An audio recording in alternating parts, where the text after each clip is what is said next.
இவன் சோசியலிசம் வா, கம்யூனிசம் வா, வந்து ரெவல்யூஷன் வா, அது வா, ஒன்றும் கிடையாது, ஒருத்தனும் செய்யலை. அதனால இந்த வாட்டி 8 இடம் கொடுத்தோம். ஆனால் நாங்கள் சாதியை ஒழிச்சு விட்டோம். எங்கே சாதியை ஒழிச்சு? மாண்புமிகு தமிழக முதல்வர் ஜோசப் விஜய் அவர்கள் இத்தனை தொகுதி தமிழ்நாட்டில் இருக்கும்போது பெரம்பூர்ல ஏன் நின்றார்? ஊடகங்களை துண்டிக்காம போடணும்.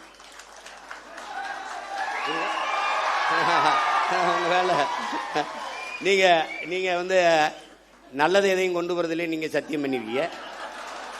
நாங்க நல்லதை தவிர எதையும் பேசுறதுலையும் நாங்க சத்தியம் பண்ணிருக்கோம். ஆட்சி எப்படி நடத்துவோம்னு படம் படமா போட்டு காட்டினேன். ஒரு துளி காட்சியே போடல. ஏன்? அவங்களுக்கு நல்ல ஆட்சி வருவதோ நல்ல அரசியல் அமைவதோ அவங்களுக்கு விருப்பம் கிடையாது. நீங்க போடணும். நான் கேள்வி எழுப்புறேன். சட்டமன்றத்திலிருந்து அங்கே எழுப்பியிருப்பேன். இப்ப இல்லை, இந்த அரங்கத்தில் இத்தனை ஆயிரம் மக்களுக்கு இடையில எழுப்புறேன். என் தம்பி தங்கைகளுக்கு இடையில பெரம்பூர்ல ஏன் நின்றீர்கள்? ஏன் நின்றீர்கள்? நீங்க சொல்றீங்களா இல்ல உங்க கட்சிக்காரன் சொல்லுவார், நான் சொல்லுவேன். இத்தனை தொகுதி இருக்கும்போது திருச்சி கிழக்கை தேடி போய் ஏன் நின்றீர்கள்? பெரம்பூரில் மதம், திருச்சி கிழக்கில் சாதியும் மதம். நீங்க என்ன பேசுறீங்க? சாதியை ஒழித்து விட்டேன். உங்களை ஒழிக்காம எப்படி சாதி மதத்தை ஒழிக்க முடியும்?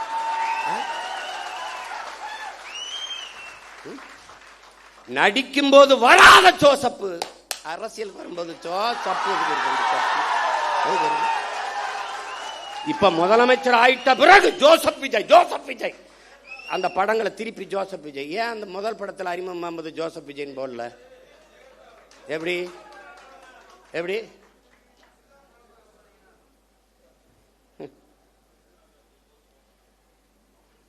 ஊழலஞ்சத்தை ஒழிச்சு விட்டான், ஊழலஞ்சத்தை ஒழிச்சு விட்டான். எங்கிட்ட ஒழிச்சிய? என் தம்பி மதுரமுத்து மதுவை ஒழிச்ச மாதிரியா? நீங்க முதலமைச்சராக நான் என்னங்க பண்ணுவீங்க? மதுவை ஒழிச்சிருவேன். எப்படி ஒழிப்பிய? இப்படி கேட்பீங்கன்னு தான் அந்த பாருங்க ஒழிச்சு வச்சிருக்கீங்க அப்படின்னு ஒரு ஒழிச்சு வச்சிருவாரு. வாய்கிட்ட ஒழிக்கிறது இல்லை. இவங்க பண்ற சேட்டை பாருங்களேன். போதைப்பொருள் போதைப்பொருள் போதைப்பொருள் ஒழிப்புக்கு ஒரு விழிப்புணர்வு தொடர் ஓட்டம். மாண்புமிகு முதல்வர் அவர்களே, ஓடி ஒழிக்கிறது இல்ல, போதைப் பொருளை தேடி ஒழிக்கணும். இப்ப ஓடுனீங்க ஓடுனீங்க ஓடுனீங்க ஓ மாநாடு 3 கிலோமீட்டர் ஓடுகிற ஒரே முதலமைச்சர் 12 கிலோமீட்டர் ஓடுவேன். ஓட விட என்னோட டேய். என் தம்பி பாலாட்ட கேளு. எல்லாரும் ஒய்எம்சிக்குள்ள ஓடுறான், ஒய்எம்சி சுத்தி ஓடுறான்டா கருவா பையன்பா. அப்படி போய் கேளுங்க. ஏய், இதெல்லாம் ஒரு பெருமை. போதை பொருளை ஒளிஞ்சிருச்சா? ஓடுனீங்க, ஒளிஞ்சிருச்சா? போதை என்பதற்கான வரையறை என்ன? மாண்புமிகு முதல்வர் அவர் ஜோசப் விஜய் அவர் இல்லை. போதை என்பது போதை பொருளுக்கான என்ன? திடப்போதை. கொக்கைன், கஞ்சா, அபின், மெத்தப்பட்டமீன், மெத்தப்பட்டமீன், அப்புறம் வேற என்ன இருக்கு? அபின், குட்கா, இதெல்லாம் தான் போதைப் பொருள் நினச்சிக்கிட்டு இருக்கீங்க. அப்போ நீங்க இந்த தெருவுக்கு தெரு திறந்திருக்க டாஸ்மார்க், அதில் விற்கிற பீரு, பிராண்டி, விஸ்கி, ரம்மு, ஜின்னு, ஒயின், இதெல்லாம் கரும்புச்சாரா இல்லை பழச்சாரா இல்லை கோயிலில் கொடுக்குற புனித நீர் தீர்த்தமா? அது என்ன பேரு? அது எப்படி? இவங்க மாற்றம் என்னங்கிற? என்ன மாற்றங்கிற? இதே பேசுறது நம்ம மாற்றம்னு சொல்றதுனால மாத்திட்டோம், நாங்க மாற்றம். என்ன மாற்றம்? என்ன மாற்றம்? இந்த திராவிட கட்சிகள் அரை நூற்றாண்டுகளாக வெறும் செய்தி அரசியல், விளம்பர அரசியல் தான் செய்தது. சேவை அரசியல் செய்யவில்லை, செய்யாது. தேர்தல் அரசியலே செய்தது, மக்கள் அரசியல் செய்யல, செய்யாது. அதேதான் இவர் செய்யறது. இங்க இருந்து போறோம், இப்ப வெளியில போய் பார்க்கிறோம். பேருந்து நிலையங்கள் முழுக்க பதாகை. மக்கள் காசை வீணடிக்க மாட்டார். அதுல வச்சிருக்காப்ல 717 சில்லறை மதுக்கடைகளை மூடியது வெற்றி தமிழகம், வெற்றியை நோக்கி தமிழகம். அப்படி சிரிச்சு உட்கார்ந்துருக்காப்ல. இதத்தான் அவர் பண்ணாப்ல. அவர் என்னன்னா, நான் முதல்வன். செப்டம்பர் 16 இருந்து குடும்ப தலைவிக்கு 1000 பூ கட்டுற ஒரு அம்மா, பாத்திரம் வைக்கிற அம்மா படத்தில் இருக்கு. நான் தினம் திரும்பி பார்த்தே போவேன்ல. நான் வேற புதுச்சேரியில இருந்துல வரணும். தினம் உள்ள தெருவில் பூரா பார்க்குறேன். நிறைய பேருந்து கிடக்குறேன்ல, பேருந்து நிலையங்களை பார்ப்பேன். அவர் அப்படியே உட்காந்துருப்பார் ஐயா. இப்போ இவர் உட்காந்துக்கிட்டு இவர் வந்து இப்போ வந்து இருங்க வரேன். அப்புறம் சிங்கப்பெண், சிங்கப்பெண் பெண்கள் பாதுகாப்புக்கு சிங்கப்பெண் சிறப்பு படை, அதுக்கு ஒரு விளம்பரம். அப்படி சிரிச்சுக்கிட்டு இருக்காப்புல. அதுதான் சட்டசபையில் பேசிட்டீங்க, சொல்லிட்டீங்க, செய்தி நாளேடு முழுக்க தொலைக்காட்சி முழுக்க வந்துருச்சு, மக்களுக்கு தெரிஞ்சிருச்சு. அப்புறம் அதுக்கு இவ்வளவு கோடிகளை செலவழிச்சு தெரு தெருவா விளம்பரம் இதுக்கு? இதுதான் செய்தி விளம்பர அரசியல். இவங்க ஒன்லி ரீல்ஸ் தான், நோ ரூல்ஸ். ரூல் பண்றது இல்ல, ரீல் தான். இன்னைக்கு என்ன போடலாம்? பேருந்துல போலாம், பேருந்துல அப்போ அதுக்கு தான் போக்குவரத்து துறைக்கு ஒரு அமைச்சர் போட்டிருக்கீல, தமிழன் விஜய் பார்த்திபன். பேரை வச்சுக்கிறான் கில்லி சரத்குமார், திருப்பாச்சி வெட்டர்வால், எதோ ஒன்று வச்சுக்கிறது பேரை வச்சுக்கிட்டு. சூப்பர் சூப்பராயன் அப்படி ஏதோ ஐயா வச்சுக்கிற மாதிரி எதையோ வச்சுக்கிறது. அவன் இந்த சரத்குமாருங்கிற அவன் எப்படிப்பட்ட வீரன்? அது கிள்ளி சரத்து அதெல்லாம் அவங்க அவங்க சமாளிக்கிறாங்க. எல்லாத்தையும் சரி பண்ண நினைக்கிறாங்கடா. ஆமா தவறுங்க அப்படின்னு சொல்லி அதை திருத்திக்கிறது கிடையாது. தவறு தான், இனிமே இல்லை அப்படின்னு சொல்லணும்ல. விளையாட்டு போட்டி கிரிக்கெட் ஐபிஎல் பார்க்க போறாரு, சரி போறாரு. குழந்தைக்கு உடம்பு முடியல. எவனாவது நல்ல தகப்பன் உடம்பு முடியாத குழந்தையை தூக்கிட்டு, சின்ன குழந்தைய தூக்கிட்டு ஐபிஎல் பார்க்க போவானா? இவனுக்கிட்ட இவ்வளவு பெரிய பொறுப்பை கொடுக்குறிய அமைச்சர் பதவி, அவன் என்ன வெங்காயத்தில் நிர்வாகம் பண்ணுவான்? ஒரு குழந்தைக்கு தகப்பனாக இருக்க தகுதியற்ற ஒருவனை எப்படா நீ மந்திரி ஆகுறீங்க? எப்படி மந்திரி ஆகணும்? மாத்திரை கொடுக்க வேண்டிய நிலையில இருக்குது, உடல்நிலை சரியில்லை என்றால் வீட்டில் குழந்தைய வச்சு பார்த்துருக்கணும். அப்படியே நான் ஐபிஎல் பார்த்தா தான் உயிரோடு இருக்கணும்னா வீட்டில் தொலைக்காட்சியில் பாரு. அங்கே கூட்டி கொண்டு போய் மாத்திரையை ஒரு இதில் வச்சு, அது எது கிரீட கடன் அட்டையா, கடன் அட்டையில் இப்படி நசுக்கிறாப்புல. பின்னாடி ஒரு பொம்பளை குழந்தை அழுது, உடம்பு முடியாத குழந்தைக்கு மாத்திரை நசுக்கா, பின்னாடி ஒரு பொம்பளை திருத்தி அதை எவனோ எடுத்துருக்கான். எடுத்துக்கிட்டு 500 ரூபா இதுக்கு கையில் வருது. மாத்திரை நசுக்கிறதுக்கு 500 ரூபாய்க்கு என்ன சம்மந்தம் இருக்கு? இந்த மாத்திரையை ஏன் நான் பொடியா நசுக்கிற? தண்ணியில போட்டு குழந்தைக்கு கொடுக்க. மாத்திரையை அப்படியே போட்டாலே கரைஞ்சிருமே, எதுக்கு நசுக்கிற? டேய், கேட்கறதுக்கு பதில் சொல்லணும். அதை விட்டு உன்னை தெரியாதா? அது தெரியுதுலடா. உங்களுக்கு முன்னாடியே 15 வருஷமா இங்க இருக்கேன்டா, என்னை தெரியாம எப்படி இருக்கும்? அது கேட்கறது. அது அது வந்து அது வந்து அவர் கொடுக்குறாரு, இப்படி நசுக்கி போடுறாப்புல. இப்ப வழக்கு போட்டு சீமான் கெடுத்து விட்டாப்புல. டேய், நாட்டே கெடுத்து வச்சிருக்காடா, நாட்டே கெடுத்து வச்சிருக்கீங்க நீங்க. காப்பாற்ற போராடுறோம்டா. கேள்விதான்டா கேட்கிறோம். உங்களுக்கு எங்களுக்கு இருக்கிற வித்தியாசம்டா. மாண்புமிகு ஜோசப் விஜய் முதல்வர் அவர்களுக்கு முன்னாடி நிக்கிற சீமானுக்கு இருக்கிற வித்தியாசம் ஒண்ணுதான். இவன் என்ன செய்வான், இவன் என்ன செய்வான்னு கேள்வி. இவன் என்ன செய்வான்னா உண்மையை சொல்லுவான். கடன் இவ்வளவு இருக்கு, வட்டியே 1 லட்சம் கோடிக்கு மேல வருது, நம்ம இவ்வளவு சிரமம் இருக்கு, அதனால கொஞ்சம் பொறுங்க. இப்ப நான் சொல்றேன் பாரு, படித்து முடித்து விட்டு வேலை இல்லாத 70 லட்சம் இளைஞர் இருக்கான், கிட்டத்தட்ட 1 கோடி. இப்ப நான் என்ன செய்வேன், பிரபாகரன் மகன் என்ன சொல்லுவேன், காமராஜரனுடைய பெருந்தலைவனின் பேரன், வஉசியின் வாரிசு, தெய்வ திருமகன் முத்துராமலிங்க தேவரின் பேரன், தீரன் சின்னமலையின் வாரிசு, அயோத்தியாசர் ரெட்டமலை சீனிவாசனுடைய பேரன். நான் என்ன சொல்லுவேன்னு கேளு. சிங்காரவேலர் ஜீவானந்தத்தின் பேரன் என்ன சொல்வேன்னா, படித்து முடித்து விட்டு வேலை இல்லாத பட்டதாரிகளுக்கு, இளைஞர்களுக்கு வேலை தாரேன், அரசு வேலை தாரேன். அது எந்த வேலைன்னு கேட்காத, வேலை தர்றேன், உனக்கு வேலை தர்றேன். இது நான். நீங்கெல்லாம் வந்து வேலை இல்லாத இளைஞருக்கு 4000 தர்றேன். ஒரு தலைவன் என்பவன் நிலையான தீர்வை நோக்கி நகர்த்தணும்டா. அதான்டா கனவு, அதான் விஷன், அதான் ட்ரீம்.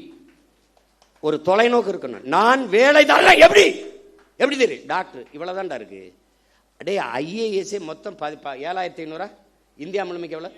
5800 300, இவ்வளவுதான்டா ஐஏஎஸ். ஐபிஎஸ் எவ்வளோடா? 7000மா? எவ்வளவுடா முதல்ல? எவ்வளோடா? ஒரு 7500 7800 8000 இருக்கும். இவ்வளவுதான்.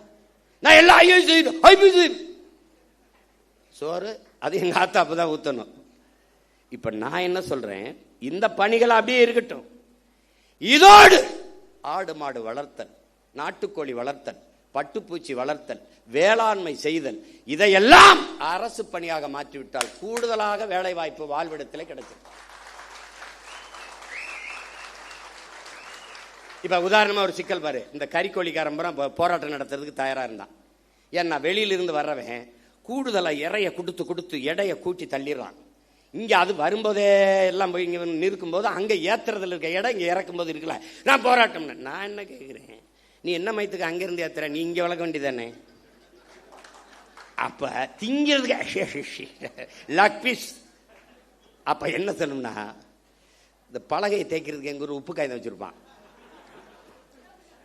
நீ தானே இந்த ஆடு மாடு வளர்க்குறது அவமானமாக பேசினவன் தம்பி, இந்த வலையொலியில் இருக்குன்னா குறித்து வச்சுக்கணும் தோற மகளே, குறித்து வச்சுக்கணுமா? டே அவனை இவன் தாப்பா, கொண்டாப்பா நாக்கப்படுறான், அங்கிட்டு இழுத்துக்கடா, நல்லா தேய்ச்சி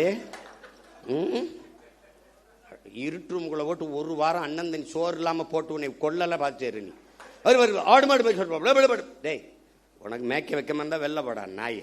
சீனக்காரன் 1 லட்ச ரூபாய் மாதம் சம்பளம், ஆடு மேய்க்க எனக்கு ஆட்கள் தேவை. என்னன்னா பல ஆயிரக்கணக்கில் விண்ணப்பிச்சுட்டான்.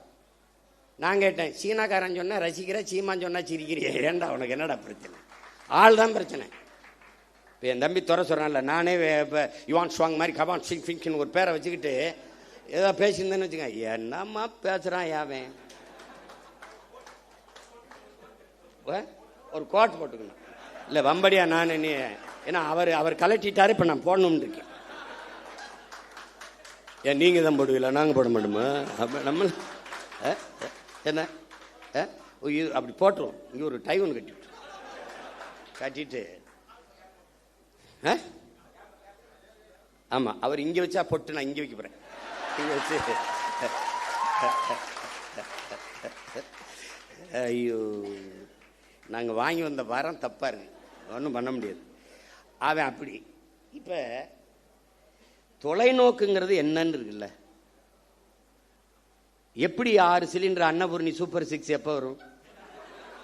200 யூனிட் மின்சாரம் மாண்புமிகு முதல்வர் அவர்களே உங்ககிட்ட கேட்டது இலவச மின்சாரம் என்று 200 அலகு மின்சாரத்தை கேட்டது யார்? கேட்டது யாருன்னு சொல்லு. கேட்டது யார்? ஒரு யூனிட் மின்சாரம் 5 ரூபா 50 காசுனா நீங்க ஒரு 3 ரூபாய்க்கு கொடுங்க மக்களுக்கு. கட்டுமான இவ்வளவு குறைச்சு கொடுக்குறேன் அப்படி சொல்லுங்க. இதுல இழக்கிற பணத்தை எப்படி ஈடுகட்டுவீங்க? முதல் கையெழுத்தே நீங்க 200 அலகு மின்சாரத்துக்கு கையெழுத்து போடுவீங்க. பிரபாகர மகன் சீமான் என்ன போடுவான்? அந்த முதல் கையெழுத்து அவன் முதலமைச்சராக கையெழுத்த போட்டுருவான். பிறகு என்ன போடுவான்? கல்வி ஒன்றுதான் சமூக மாற்றத்தை, சமூக முன்னேற்றத்தை ஏற்படுத்த கருவி என்கிறார் புரட்சியாளர் அண்ணல் அம்பேத்கர் அவர். தொட்டனை தூரும் மணற்கேணி மாந்தருக்கு கற்றனை தூரும் அறிவு. ஒரு நாட்டை ஆளுகிற மன்னனுக்கு அந்த நாட்டின் எல்லையில் மட்டும்தான் செல்வாக்கு, மதிப்பு. ஆனால் கற்றவனுக்கு சென்ற இடமெல்லாம் சிறப்பு என்கிறார். பிச்சை புகினும் கற்கை நன்ற என்கிறான் கொன்றை வேந்தனில் அதிவீர ராமபாண்டியன். கல்வியில் இருந்துதான் ஒரு சமூகம் மேம்படணும்.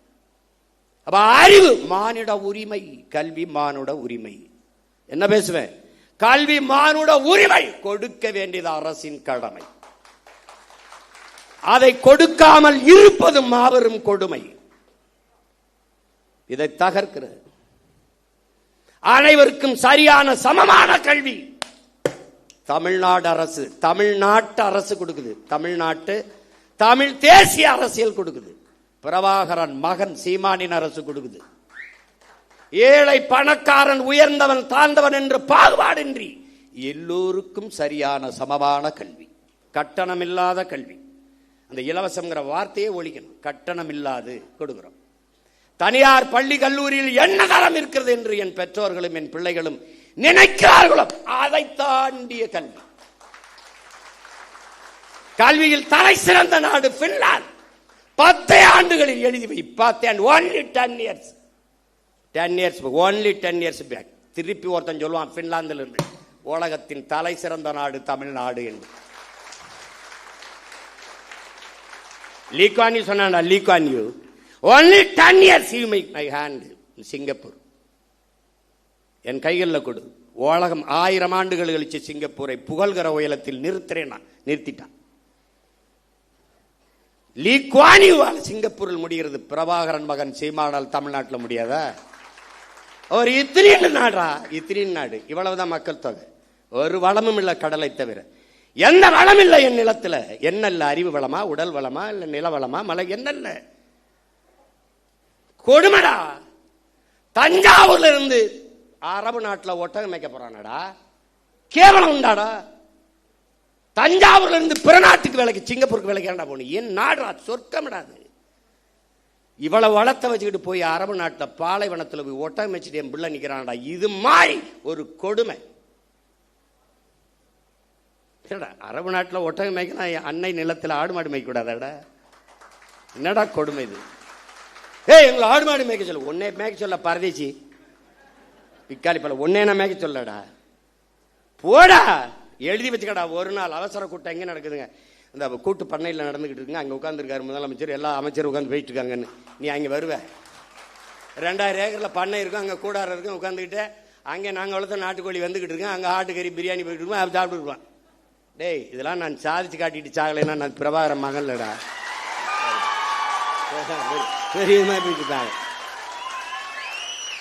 ஓடுவண்ணா கையெழுத்து. பெற்றுக் கொடுங்கள் பிள்ளைகளை, கற்றுக் கொடுக்கிறோம் நாங்கள். பிள்ளைகள் உங்கள் வீட்டின் செல்வங்கள் அல்ல, தமிழ் தேசிய நாட்டின் செல்வங்கள். முடிஞ்சு. நீ பெத்துட்டியா, 3 வயசுல ஒப்படைச்சிட்டு வெளியேறிடணும். பிள்ளைக்கும் அரசுக்குமானது. நான் கேட்பேன், என்ன படிக்கிற ஐயா? ஐயா நான் வந்து டாக்டர், போயா. ஐயா நான் இன்ஜினியர், போயா. ஐயா எனக்கு பாடுறது பிடிக்கும், பாடியா. ஐயா எனக்கு ஓடுறது பிடிக்கும், ஓடியா. அதுக்குன்னு வரக்கூடாது, தொலைச்சு போடுவேன் உன்னை. ₹1 கல்வி கிடையாது. தொடக்க கல்வி முதல் ஆராய்ச்சி கல்வி வரை என் பிள்ளைக்கு தரமான கல்வி, ₹1 கட்டணம் இல்லாம. அப்படி போட்டியலா கையெழுத்து? 200 அலகு மின்சாரம் இலவசம்னு கையெழுத்து போட்டு ₹1000 கட்டினவன் 4000 கட்டிட்டு வீட்டில் அழுதுகிட்டு இருக்கான். இப்ப வலைவலி திருப்பினா 7000 கட்டு 17,000 வந்துருக்கு. இதுல வீட்டுல 5 மணி நேரம் 6 மணி நேரம் மின்சாரம் இருக்கு, அதுக்கே இவ்வளவு கட்டணும். நம்ம வீட்டுல எல்லாம் அந்த மின் ஊக்கி வச்சு ஓட்டிக்கிட்டு இருக்கோம், கடப்பட கடப்படன்னு ஓட்டிக்கிட்டு இருக்குது. காலக்கொடுமை, காலக்கொடுமை. ஏதோ நடந்து போச்சு. எங்க ஊர்ல சொல்லுவான், பிச்சை எடுக்கிற மாதிரி கனவு கண்டா பெருமையா ஒருத்தட்டையும் சொல்ல முடியாது லட்சியமா அப்படின்னு. இவங்க போட்டாங்க. இப்ப இன்னும் கொஞ்ச நாள் கழிச்சு நாங்கள்லாம் டிவி கேக்கு போட்டோம், விசிலுக்கு போட்டோம்னு எவனும் சொல்ல மாட்டான். விசில முழுங்குனவன் எப்படி இருப்பான்? முழுங்கி. இப்ப நம்ம பயிலுக ஐயோ இங்க வீடு அடிக்கிறான் அப்படிலாம் அல்லாதீங்க, விசில் அடிக்க சரியாயிரும். அப்ப வைத்தியகர பயிலு இது கரூர்ல உங்களுக்கு மனிதாபிமானம் இருக்கா? நீங்க இருக்கு. டேய், மனிதாபிமானத்தின் மொத்த உருவம்டா நாங்க. எங்களை பார்த்து பேசாதரா. கேட்கிற கேள்விக்கு பதில் சொல்லு. வேற்று நாட்டு ராணுவம், இன்னொரு நாட்டு ராணுவம், என் இனத்தின் பகை நாட்டின் ராணுவம் இலங்கை. அந்த ராணுவத்தால் 850 பேர் இந்த நாட்டின் குடிமகன், இந்திய நாட்டின் குடிமகன், சிட்டிசன் ஆஃப் இந்தியா, தமிழ் தேசியனத்தின் மகன் மகள். தங்கச்சி உட்கார விடுங்க, கொஞ்சம் இடம் கொடுங்க, உட்காருங்க. நீங்க தள்ளி வாப்பா, இங்கிட்டு தள்ளி வா, இங்கிட்டு தள்ளி வா. தங்க எங்க அம்மா கொஞ்சம் நகர்ந்து வாங்கம்மா, கொஞ்சம் இடம் கொடுங்க. தங்கச்சி இங்கிட்டு வாங்க, நல்லா இங்கிட்டு வாங்க. உட்காருங்க, அவ்வளவுதான், உட்காருங்க. ஒரு பழக்கத்தை நீங்க கத்துக்கணும். எவ்வளவு பெரிய ஆளா இருந்தாலும் நீங்க பெண்கள் வரும்போது எந்திரிச்சு இருக்கை கொடுத்துட்டு வெளியேறிடும். அப்ப ஒவ்வொரு தடவையும் நான் சொல்ற மாதிரி வச்சுக்கூடாது. இந்த கட்சிக்குன்னு நிறைய தகுதிகள் இருக்கு. பசினாலும் 10 நாள் கிடப்பேன், பயணம்னாலும் 100 நாள் நடப்பேன். இங்க இருக்கணும். தன்னை முன்னிறுத்திக்கிறவன் இந்த கட்சிக்கு சரி வர மாட்டான். தான் பிறந்த மண்ணையும் இனத்தையும் எவன் முன்னிறுத்துறானோ அவன் தான் இந்த கட்சிக்கு தளபதியா இருக்க முடியும். போட்டு ஒவ்வொரு தடவையும் அண்ணனை பாடம் நடத்த வைக்க கூடாது. புதுசா நீங்க வந்திருக்கிறே தெரிஞ்சுக்கணும். யார் வந்தாலும் சரி, சின்ன குழந்தை வந்தாலும் பெண் பிள்ளைகள் வந்தா நீ உட்கார்தாயின்னு எந்திரிச்சு நின்றுக்கணும். அவன் தான் சரியான ஆண்மகன். நீ உட்கார்ந்துக்கிட்டு தங்கச்சி அம்மாவை நிக்க வச்சுக்கிட்டு இருந்தீங்கன்னா நீ தற்கொலையில பெரிய தற்கொலை ஆயிடுவா. பார்த்துக்க. பச்சை மட்டையை வேற ஆளுக்கு எடுக்க மாட்டேன், உனக்கு எடுத்து விட்டுருவேன். பார்த்துக்க. இப்போ 850 பேர் சுட்டுக் கொல்லப்பட்டிருக்கான். அவன் வாழ்வாதாரத்திற்காகத்தான் கடலுக்குள்ள மீன் பிடிக்க சென்றான். அவன் படகு பறிக்கப்பட்டிருக்கு, சிறைபிடிக்கப்பட்டிருக்கா, சித்தவதை செய்யப்பட்டிருக்கா, கொலை செய்யப்பட்டிருக்கா. இந்த செத்து பிணமா வந்தவன் வீட்டிற்கு எவ்வளவு பணம் உதவித்தொகையாக, ஊக்கத்தொகையாக, வாழ்வாதாரத்திற்கு கொடுக்கப்பட்டது? யாராவது ஒருத்தன் சொல்லு. எந்த அரசாக இருந்தாலும் யாராவது ஒருத்தஞ்சது கொடுக்கப்பட்டிருக்கா? இல்லை. அவன் குடும்பத்துக்கு வேற்று நாட்டு ராணுவத்தால் சுட்டுக் கொல்லப்பட்ட தன் நாட்டு குடிகளில் எவனுக்காவது ஒருத்தனுக்கு அரசு வேலை அவன் குடும்பத்தில் கொடுக்கப்பட்டிருக்கா? இல்லை. அப்ப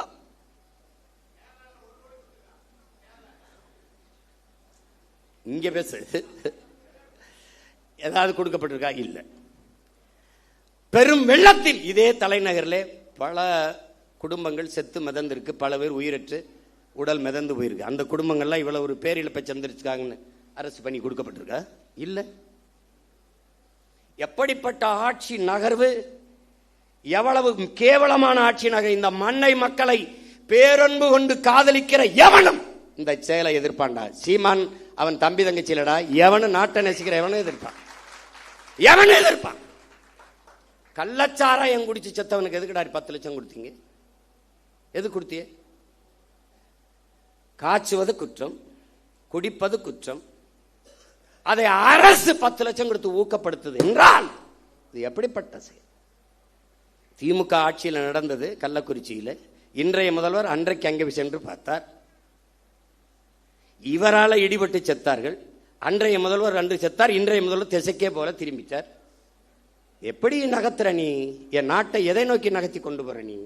எந்த மாதிரி ஆட்சி முறை நிர்வாகம்? எப்படி?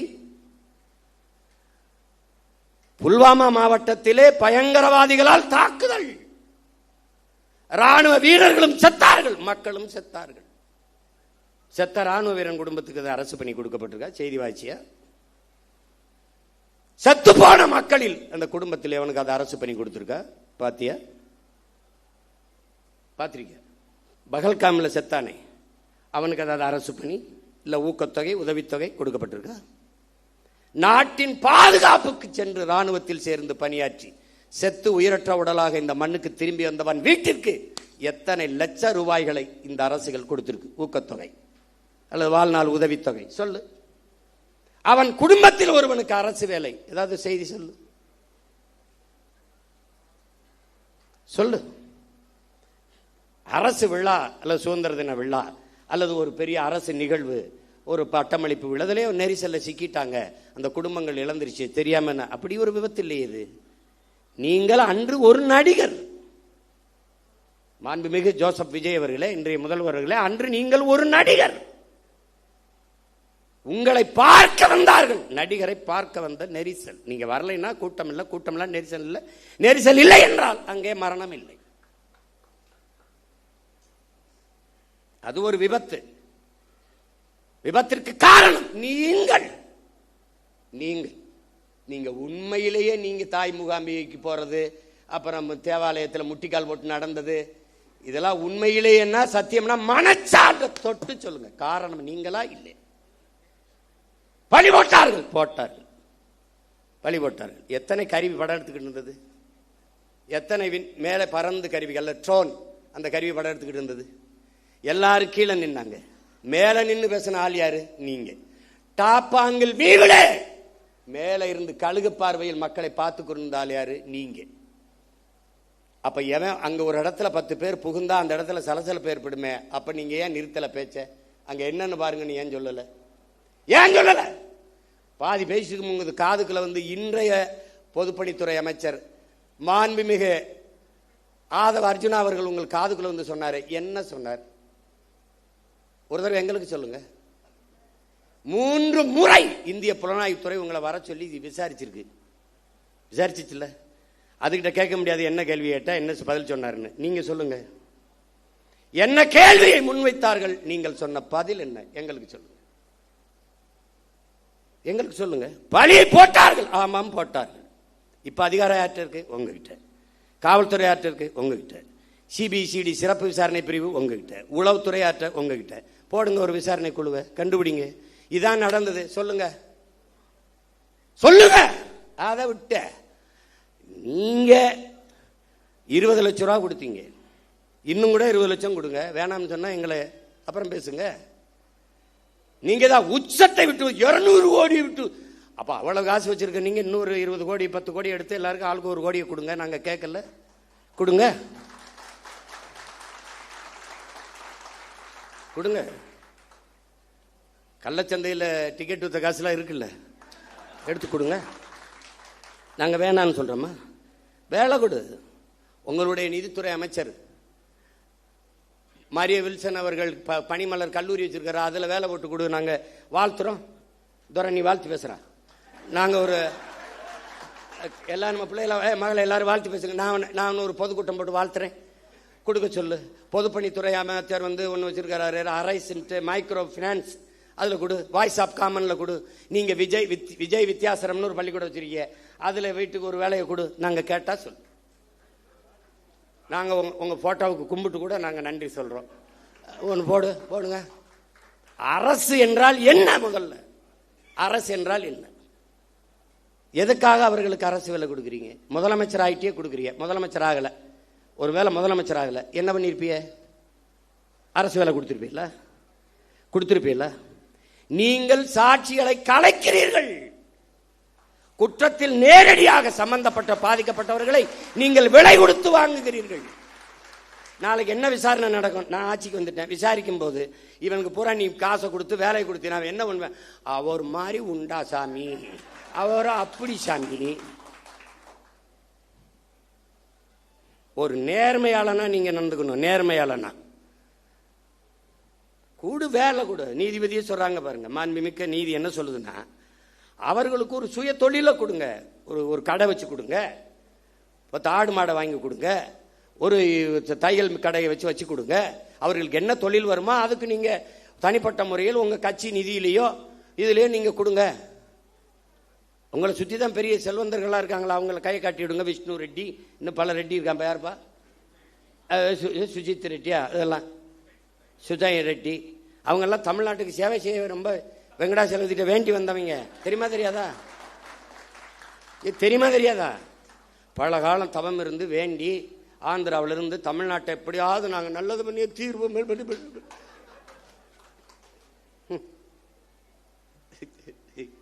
ஐயோ கொடுமை.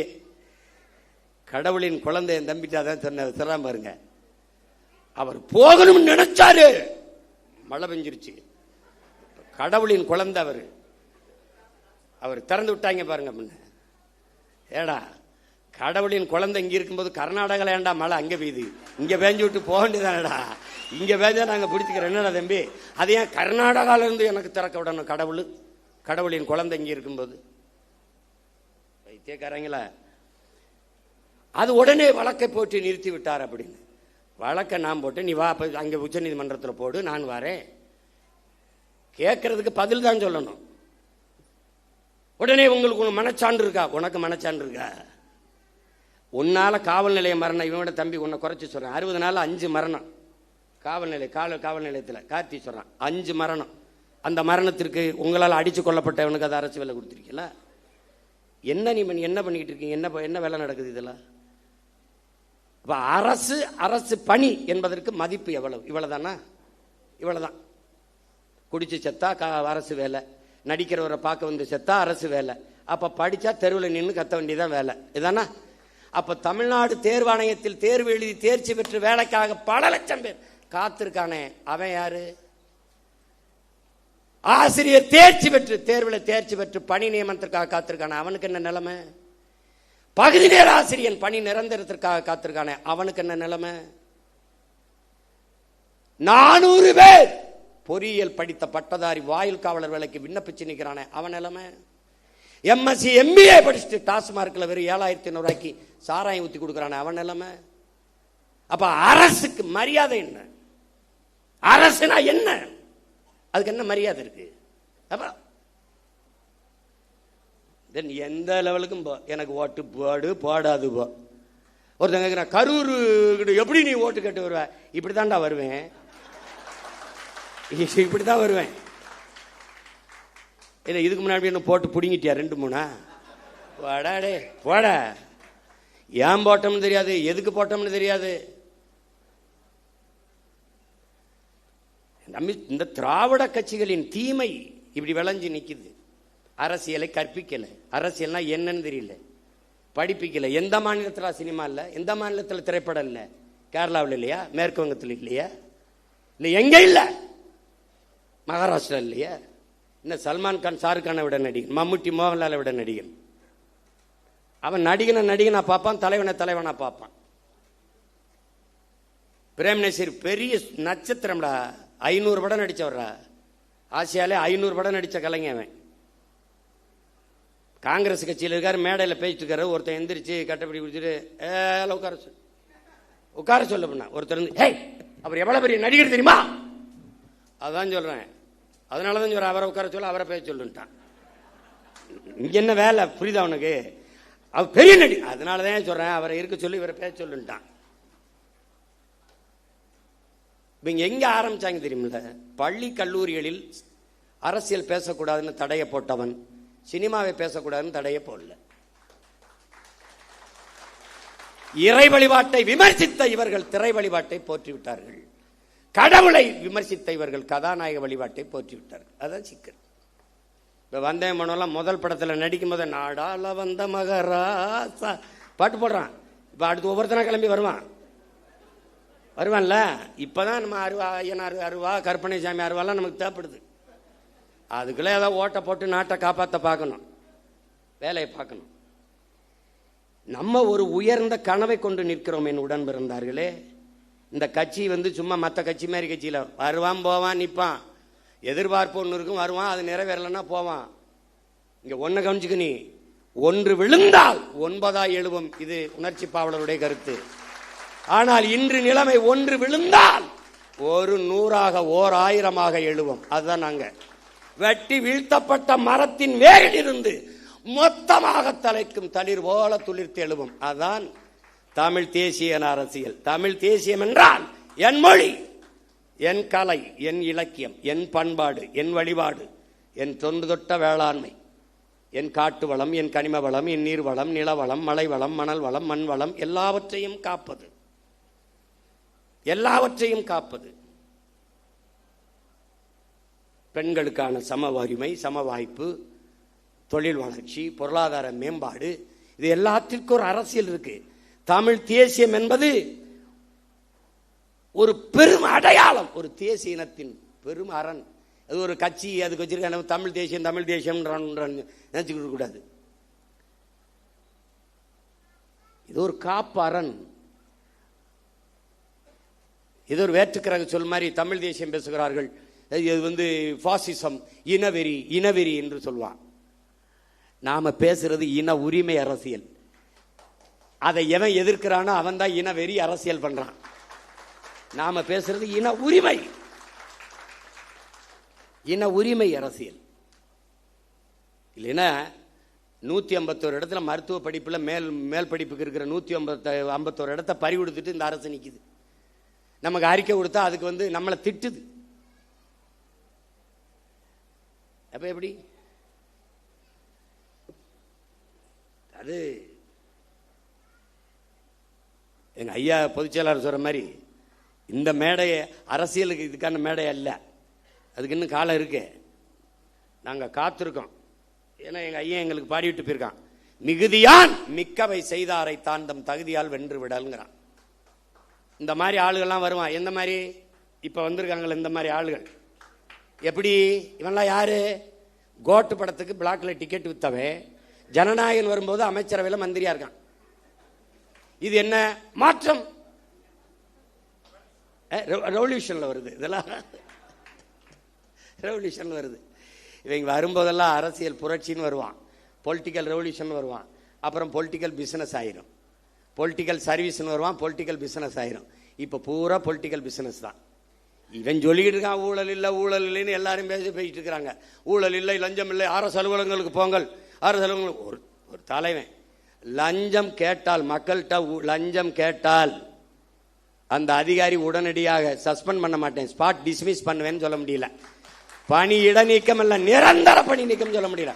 மக்களை நீங்கள் கொடுக்காதீர்கள், அவன் கொடுக்கலாம், அடுத்த கொடுத்து வேலையை சாதிச்சுட்டு போயிடுவான். வாங்க கூடாது அப்படின்னு சொல்ல முடியல. கொடுக்காதீங்க, உங்க மகன் உங்க மகன், அவன் சொல்லுவான் எனக்கு அவர் தான் மகன், நீ கொடுத்தா தான் எழுத்து போடுவேன். யாரு?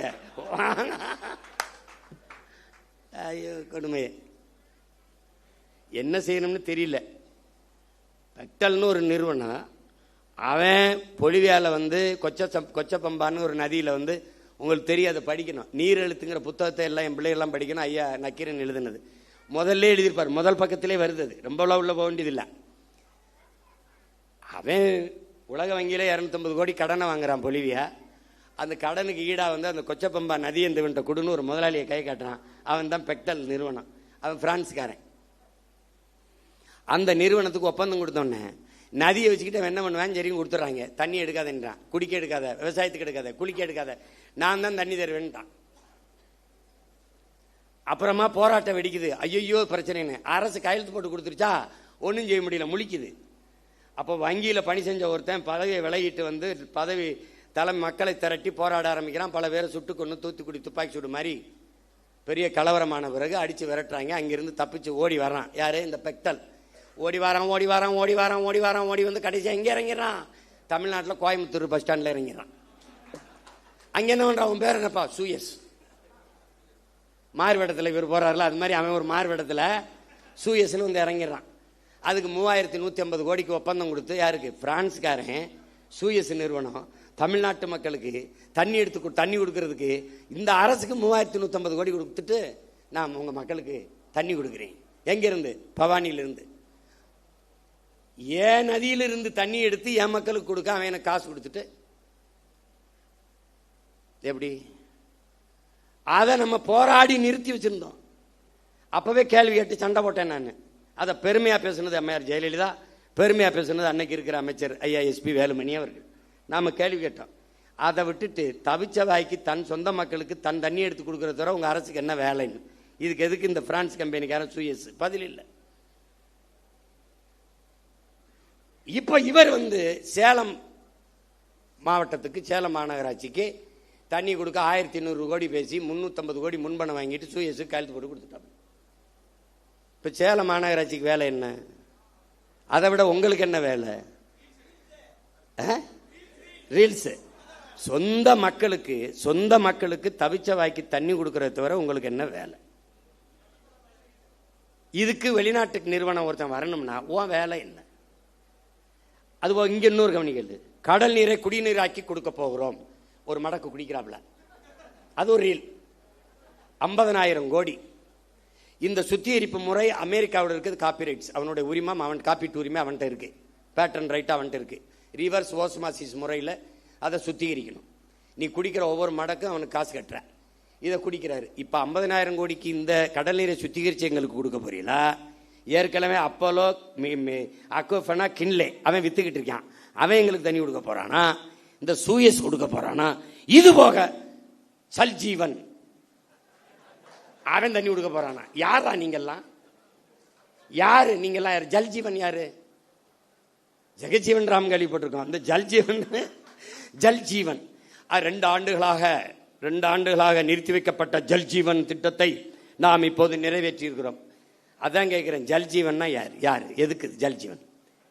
இந்திய ஒன்றிய அரசு கொண்டு வருகிற இந்த குடிநீர் கொடுக்கிற திட்டம். எங்கிருந்து தண்ணி? டெல்லியிலிருந்தே வருமா? எங்கிருந்து எடுப்பான்? ஜல்ஜீவனை எங்கிருந்து எடுப்பான்? என் மண்ணில இருந்து. என் மண்ணில் இருந்து என் மக்களுக்கு தண்ணி எடுத்து கொடுக்கறத தவிர உனக்கு என்ன வேலை?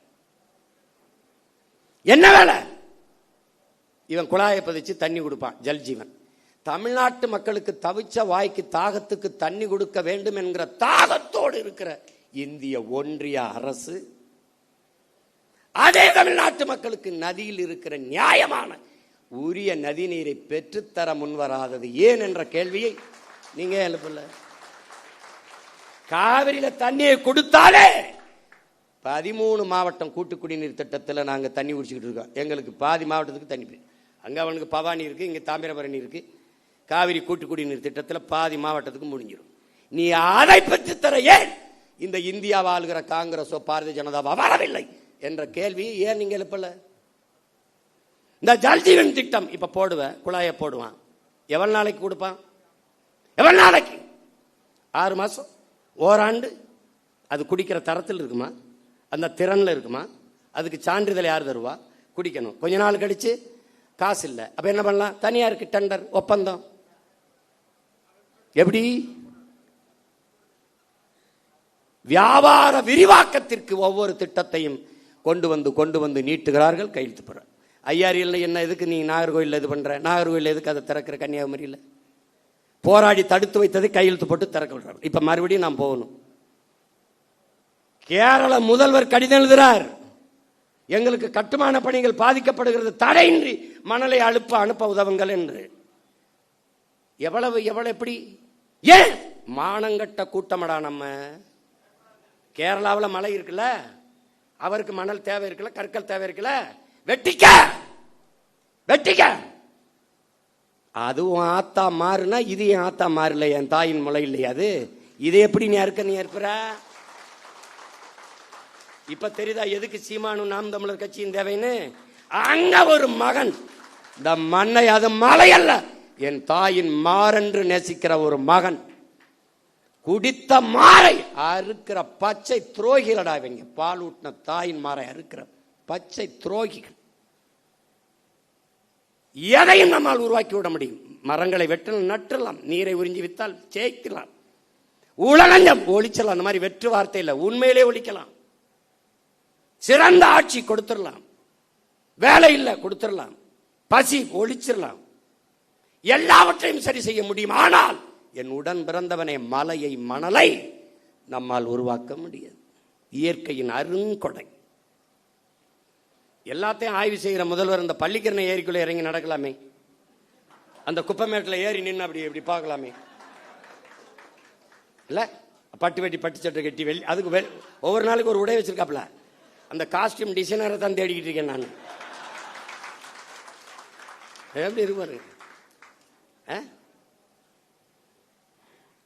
இந்த கொடுமையெல்லாம் பார்க்கறதுக்கு படமா இருந்தே பதறாப்ல காமராஜ். காமராஜ் படமா இருக்கும்போதே பதறாப்ல. ஐயோ, அதுல இந்த ஓமந்தூரார் குமாரசாமி அப்படின்னு. சரி, நமக்கு ஒண்ணுதான் இருக்குது, நீ எதை பத்தியும் கவலைப்படாத. களமும் காலமும் நம்ம கையில தான் இருக்குது.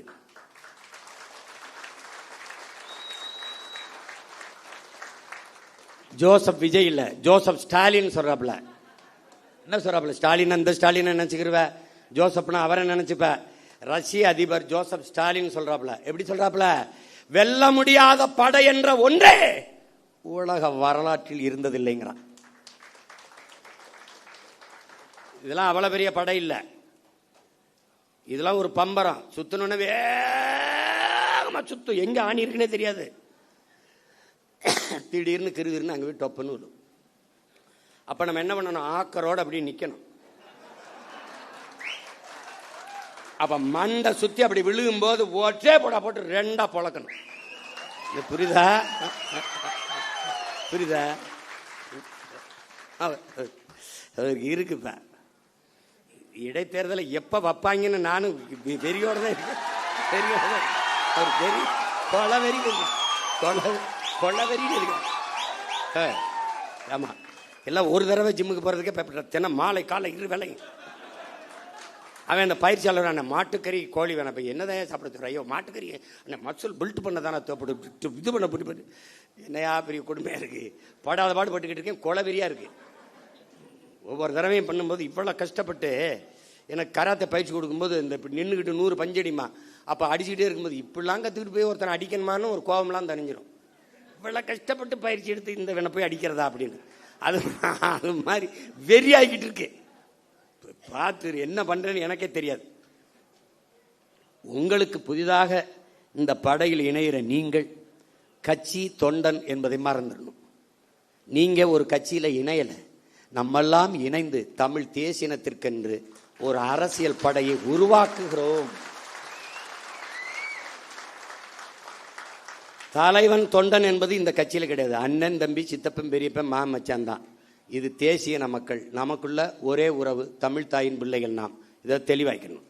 ரெண்டாவது, நீ எங்க இருக்கியோ அந்த இடம் நம்முடைய கோட்டையாகணும். நீ எங்க வாக்கு செலுத்துவியோ அந்த வாக்ககம் என்னுடைய இலக்கு, என் வாக்ககத்தில் வெற்றி வாக்கு. அதை நீ முடிவு பண்ணிக்கணும். உனக்கு நாடங்கள் வேலை கிடையாது. உன் தொகுதி, உன் ஊரு, அதுக்குள்ளதான் வேலை. உன்னை மாதிரியே உணர்வுள்ள 10 வீரர்களை இணை, அவ்வளவுதான் உன் கடமை முடிஞ்சிருது கட்சிக்கு. தீக்குச்சி இல்லாமல் தீபங்கள் இல்லை. ஆனால் யார் தீக்குச்சிங்கிறதா இங்க பிரச்சனை. ஒரு தீக்குச்சி ஒரு விளக்க கொளுத்தும், அது அணைஞ்சிரும். ஆனால் அந்த விளக்க வச்சு 1,00,000 விளக்க கொளுத்த முடியும். இப்போ நீங்கள் கொளுத்துங்க. புரட்சி என்பது எப்போதும் காய்ந்த சருகுகளாக ஒவ்வொரு மனிதனின் காலடிக்கு கீழே காத்து கிடக்கிறது ஒரு தீக்குச்சியின் உரசலுக்காக அப்படிங்கிறான். இப்போ கையில் இருக்கு தீக்குச்சி, காஞ்ச சருகு இருக்கு, கொளுத்தி விடு, பற்றி எரியும். நீ எதை பற்றியும் கொல்லப்படாத. இந்த ஆட்டம் நம்மளுடையது, கை மாறி இருக்கு. இப்ப அடுத்த சுற்று வரும்போது நம்ம கைக்கு வரும் தைரியமா இருக்கு. நம் மாற்று என்பது கோட்பாட்டளவில் திராவிட இந்திய சித்தாந்தங்கள் தத்துவங்களுக்கு எதிராக கோட்பாட்டை கட்டி எழுப்பினது நாம் தான்.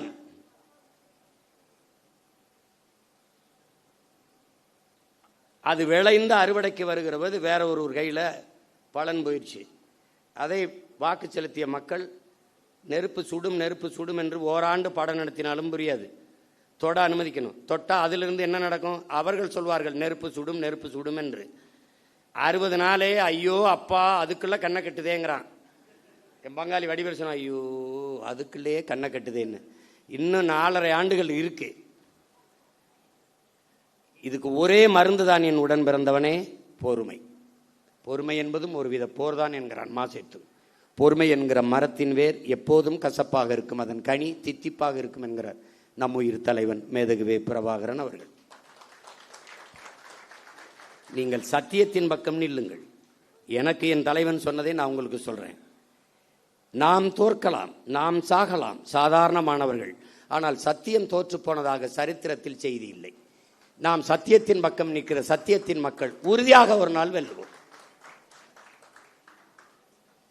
அப்படிதான் நடக்கும். இது ஒரு விபத்து நடந்திருக்கு, விபத்தே விதியாயிராது. அதனால இதுக்கு கொடுக்க வேண்டியது கொஞ்சம் காலத்தை நம்ம விலையா கொடுக்கணும், கொஞ்சம் பொறுமையா இருக்கணும். ஆனால் மக்களோடு மக்களுக்காக நிற்கணும். மக்கள் மீது நமக்கு வருத்தம் இருக்கு அப்படிங்கிறதுக்காக அவங்க பிரச்சனைக்கெல்லாம் போகாமல் இருக்கக்கூடாது. ரத்தமா கொடு, பிரச்சனையா போய் நில்லு, போராட்டமா போய் பக்கத்தில் நில்லு, கவலையா தோல் கொடு, கண்ணீராய் துடைத்து விடு, அவங்க கூட நில்லு. ஏன் நீ அவன்கிட்ட இருந்தா அவனுக்காக வந்திருக்க. உன்னை கேவலப்படுத்துறானா இகழ்கிறானா நீ புகழ் ஒன்ன, நான் யார் தெரியுமாடா அப்படின்னு. பிரபாகரன் ஒழிக என்று ஒருவன் ஒருமுறை சொன்னால் பிரபாகரன் வாழ்க என்று நீ 1000 முறை சொல்லு.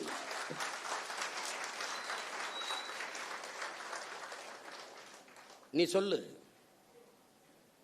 நம்ம வந்த பிறகுதான் இன்னைக்கு பொதுக்கூட்டத்தை எப்படி நடத்தினோம்னே மற்ற கட்சிகள் கத்துக்கிட்டு செய்து பாக்குறீல்ல. எந்த கட்சி வந்தாலும் நாம் தமிழர் கட்சியை கொடையில பாராட்டுவதற்கு காரணம் நாம் ஒரு முடிவெடுத்தோம். சாதிக்கு ரத்த வெறி உண்டு, ரத்தத்திற்கு சாதி வெறி கிடையாது. எவனும் மருத்துவமனையில் போய் இந்த சாதி ரத்தம் இருந்தா எனக்கு ஏத்துங்கன்னு சொல்றதில்ல, ரத்தம் கொடுங்க தான். அது எவன் ரத்தமா இருந்தான்னு. அதனாலதான் நாம் ரத்தம் சிந்தி நம் இன விடுதலைக்கு போராடியதாலேயே ரத்தத்தை கொடையாக கொடுத்தோம், உறுப்புகளை கொடையாக கொடுக்கிற வழக்கத்தை தொடர்ந்து செய்து வருகிறோம். எத்தனை ஆயிரக்கணக்கான மரக்கண்டுகளை இந்த மண்ணில் நட்டு வளர்த்திருக்கிறோம். இதெல்லாம் நாம் பெருமை பேசுவதற்கல்ல, பிறவி கடமை. அதனால் நாம் செய்கிறோம். அதை புரிந்துக்கணும். இந்த படையில இணைக்கும் போது நீ ஒரு பகத்சிங், இளைய புரட்சியாளன் பகத்சிங் அவனை உருவகப்படுத்திக்க. நீ திலீபனை போல ஒரு வீர போராளியை போல உன்னை நீ உருவகப்படுத்திக்க. சாதாரணமா நின்று வாழ்க ஒழிக கோஷம் போறது இங்க பழக்கம் இல்லை. வாழ்க தமிழ் தாய், வாழ்க தலைவர் பிரபாகரன், இப்படிதான் நீ பேசி கத்துக்கணும். மற்ற கட்சிகள் மாதிரி நாம் தமிழர் நாம் தமிழர் டிவிக்கிற வேலையெல்லாம் நிறுத்திடணும். இங்க அந்த வேலை கிடையாது, புரியுதா? அதெல்லாம் கிடையவே கிடையாது. வாழ்கவென்றால் தமிழ் தாய் வாழ்க, தலைவர் பிரபாகரன் வாழ்க. முழக்கம்னா அப்படிதான் போடணும். இங்க ராணுவ கட்டுப்பாடு இருக்கணும், ஒழுங்கு இருக்கணும். அண்ணன் வரும்போது முன்னாடி நின்றுக்கிட்டு கையில வண்டியில போயிட்டு இப்படி கை காட்டுறது போக்குவரத்து காவலர் வேலை உனக்கு கொடுக்கப்படல. நீ பேசாம போகணும். நான் பாட்டுக்கு வருவேன். நீ எழுதி வை, அண்ணன் முதலமைச்சர் ஆயிட்டா ஒரு வண்டி ஓடாது, என் வண்டியில தான் வருவேன். நான் பாட்டுக்கு வருவேன், நிறுத்தத்தில் நிற்பேன், போவேன். இந்த மாதிரி கான்வாய் வருது, புரோட்டோக்கால், ஆட்டுக்கால், பாயாலாம் கிடையாது. போய நீ போய, நான் வருவேன். போய எனக்கே பாதுகாப்பு, நாட்டுக்கு என்ன பாதுகாப்பு? நான் தான் என் நாட்டுக்கே பாதுகாப்பு. போய அவர் அங்கிருந்து கிளம்புறதுக்கு ஒரு 2-3 மணி நேரத்துக்கு முன்னாடி சாலையில் எங்களை நிறுத்திடுறாங்க, குறுக்க கயிறை கட்டி. அண்ணன் வந்தோடனே இந்த போலீஸ்லாம் பாம்பத்துக்கு திரும்பிக்கிறது, ஏதாவது கேட்பாரோன்ட்டு. என்ன பண்ண பூரா தங்கச்சி தம்பி என்ன நான் நின்றுக்கிட்டே இருக்க வேண்டியது இருக்கு. போறவரெல்லாம் பாவமா இருக்கு. பள்ளிக்கூடத்து பிள்ளை இங்கிட்டு இங்கிட்டு கடக்கிறதுக்கு ஒரு கயிறை குறுக்க கட்டிப்பிடுறாங்க. இதை இவங்களை ஒழிக்கணும்டா, இவங்களை தொலைக்கணும். கொடுமையா இருக்கு. இந்த 3ஆம் தேதி ஒரு ரீல் போடலாம்னு இருந்தாப்புல,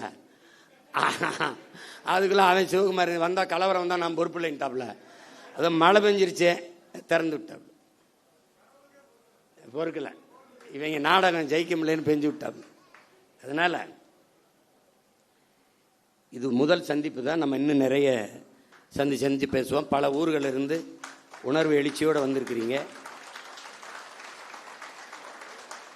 நம்ம தேர்தலில் தான் தோற்றுகிறோம். அவர்கள் சொல்றபடி வெற்றி தோல்வி அதில் அவர் அதிகப்படியாக வாக்கு வாங்கியிருக்கிறார்கள். அதை மக்களின் நம்பிக்கைன்னு கூட வச்சுக்கலாம். நமக்கு நம்பிக்கை நம்ம மீது குறைவாக இருக்குது. அது அவ்வளோதான். இந்த தடவை நம்பிக்கை இல்லாத அடுத்த தடவை இந்த பிள்ளைகளுக்கு வாய்ப்பு கொடுக்கலாமுங்கிற எண்ணம் வர நம்மளால் வைக்க முடியும். நம்பிக்கையோடு களத்தில் நில்லுங்கள். ஒன்று தான் உங்கள் அண்ணன் உங்களுக்கு சொல்லுவேன், நீங்கள் இந்த மண்ணுக்கும் மக்களுக்கும் இந்த மொழிக்கும் இனத்திற்கும் உண்மையாக இருங்கள். நான் உங்களுக்கு உயிராக இருப்பேன் என்கிற உறுதியை உங்கள் அண்ணன் தருகிறேன். நாம் தமிழர் பிள்ளை என்பவன் தனியா இருக்கணும், அவனுக்கு தனியா தெரியணும், தனித்துவம் இருக்கணும். அவன் ஏற்றுக்கொண்டிருக்க தலைவன் பிரபாகரன் பெயரை உச்சரிக்க தகுதி வச்சிருக்கணும், ஒழுக்கமா இருக்கணும், அதை கடைபிடிக்கணும். அதுதான் இந்த கட்சிக்கு போக போக உங்களுக்கு எல்லாமே உங்களுக்கு தெரிய வந்துடும். பிள்ளைகள் எல்லாம், இளம் பிள்ளைகள் எல்லாம் ரொம்ப நேரம் கால் கெடுக்க தங்கச்சியெல்லாம் நிற்கிறாங்க. நம்ம நிறைய பேசலாம், நிறைய இன்னும் காலங்கள் இருக்கிறது. நீங்கள் பெருமைக்குரியவர்கள், பெருமை மிக்கவர்கள், பெருமை மிக்க ஒரு பேரினத்தின் பிள்ளைகள். நாம் இன்று வீழ்த்தப்பட்டிருக்கிறோம்.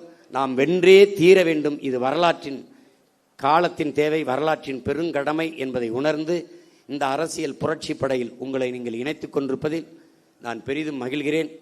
நீங்கள் என் முன்னாடி இவ்வளவு எழுச்சியோடு அமர்ந்திருப்பது எனக்கு பெரும் நம்பிக்கையும் உற்சாகத்தையும் தருகிறது. உங்கள் அனைவருக்கும் புரட்சிகரமான வாழ்த்துக்களும் வணக்கமும். புரட்சி எப்போதும் வெல்லும், நம் வெற்றி அதை சொல்லும். நம் இலக்கு ஒன்றுதான், இனத்தின் விடுதலை. இனம் ஒன்றாவோம், இலக்கை வென்றாவோம். தமிழ்தாய் வாழ்க, தலைவர் பிரபாகரன் வாழ்க, நாம் தமிழர்.